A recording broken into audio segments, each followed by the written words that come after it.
नमस्कार, welcome to the Panchatantra files.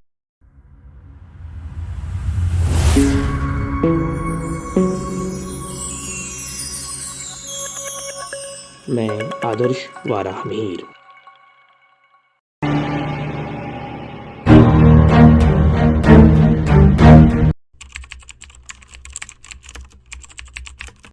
दुनिया 20वीं सदी को पीछे छोड़ चुकी थी और 21वीं सदी के स्वागत के लिए तैयार थी। समय बदल रहा था। भारतीय क्रिकेट फिक्सिंग जैसे तूफानों को पीछे छोड़ आगे बढ़ने लगा था। भारतीय टीम की कमान सौंपी गई the prince of Kolkata Sourav Ganguly को। सौरव गांगुली को एक फेयरलेस लीडर के रूप में देखा जाता है, जिन्होंने भारतीय क्रिकेट के ब्रांड को बदल के रख दिया। उनकी कप्तानी उनके लिए फैसलों में दिखती है, जिसमें उन्होंने जोनल वाइज सिलेक्शन को डिसमिस कर दिया और टैलेंट को बैक किया। जल्द ही उसका परिणाम भी देखने को मिला। हरभजन सिंह, महेंद्र सिंह धोनी, वीरेंद्र सहवाग, जहीर खान, युवराज सिंह, आशीष नेहरा, मोहम्मद कैफ जैसे खिलाड़ी जो भारतीय क्रिकेट टीम के लिए बैकबोन बने, गांगुली के समय ही भारतीय टीम में बैक किए गए। उन्होंने देखते ही देखते एक ऐसी टीम तैयार कर दी जिसने फेयरलेस क्रिकेट से दुनिया भर में अपनी धाक बनाई। लेकिन सौरव के कप्तान बनने की कहानी इतनी सिंपल भी नहीं है। द ब्रिज क्रॉनिकल के 23 जुलाई 2020 को छपे एक article how Sourav Ganguly became the Indian captain in 2000 ahead of Anil Kumble and Ajay Jadeja से पता चलता है कि इंडियन क्रिकेट एसोसिएशन यानी आईसीए के चीफ अशोक मल्होत्रा, जो उस समय सिलेक्शन पैनल कमेटी में थे, बताते हैं, देखिए मुझे सही से याद है तो सौरव गांगुली को उप कप्तान चुनना एक कठिन काम था। मुझे याद है कि हमने उसे कोलकाता में चुना था, परंतु कोच के पास कहने को उसके बारे में काफ़ी चीज़ें थीं।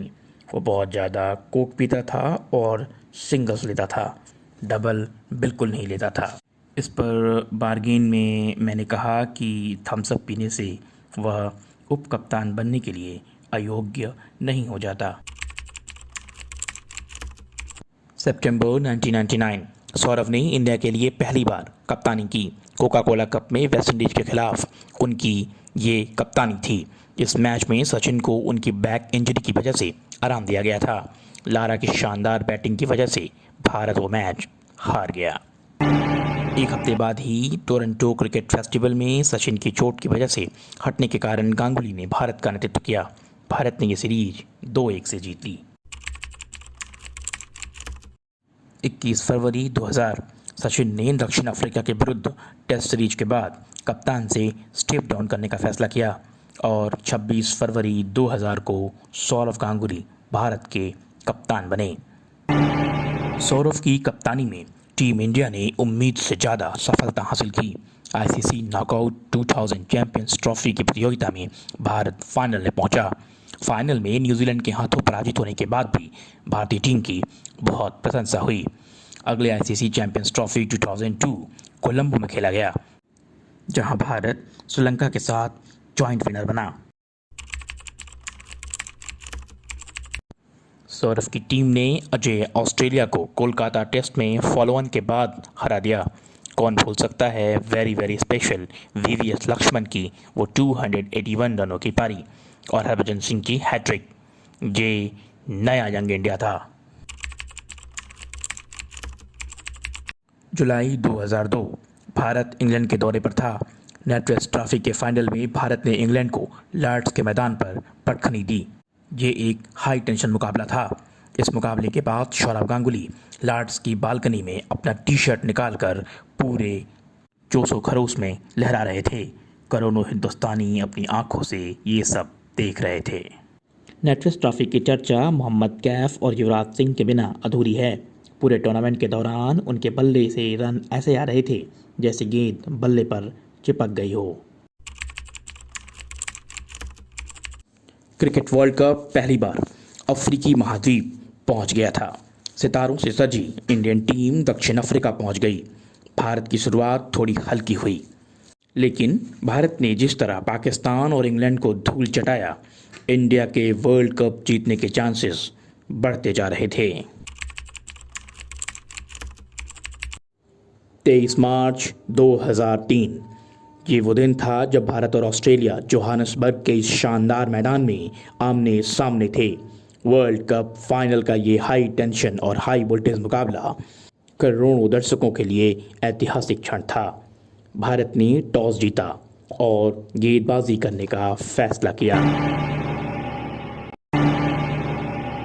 मैथ्यू हेडन, एडम गिलक्रिस्ट और रिकी पॉन्टिंग जैसे सितारों से सजी ऑस्ट्रेलिया की टीम ने जो मैच खेला, करोड़ों हिंदुस्तानी कभी नहीं भूल सकते। करोड़ों हिंदुस्तानी अपनी आंखें टीवी स्क्रीन पर लगाए बैठे थे। यहाँ सभी यही सोच रहे थे, क्या 2003 1983 मोमेंट होगा? लेकिन ऑस्ट्रेलिया ने इसका कोई मौका नहीं दिया। फाइनल मैच में रिकी पॉन्टिंग की 140 रनों की वो पारी व डैमियन मार्टिन की 88 रनों की पारी ने भारत के सामने एक ऐसा पहाड़ खड़ा कर दिया जिसे इतिहास में कभी चेज़ नहीं किया गया था। ऑस्ट्रेलिया 359 रनों के विशाल स्कोर पर खड़ा था। 360 रनों के जवाब में मैदान पर उतरी टीम इंडिया ने अपना पहला विकेट महज 4 रन पर गंवा दिया। सचिन मैग्रा के हाथों कैच दे बैठे थे। करोड़ों हिंदुस्तानी आंखें मूंद ये नहीं देखना चाहते थे। वीरेंद्र सहवाग ने कितना भी संघर्ष किया हो, भारत 234 के आगे नहीं पहुंच सका। टीम इंडिया 125 रनों से वर्ल्ड कप फाइनल हार चुकी थी। भारत के दूसरी बार वर्ल्ड चैंपियन बनने के सपने टूट चुके थे। एक महीने बाद हिंदुस्तान में यह अफवाह फैली कि वर्ल्ड कप फाइनल दोबारा होगा, क्योंकि रिकी पॉन्टिंग के बल्ले में एक स्प्रिंग है। यह सिर्फ एक मजाक था, क्योंकि इतिहास बनाने का अवसर चूक चुका था।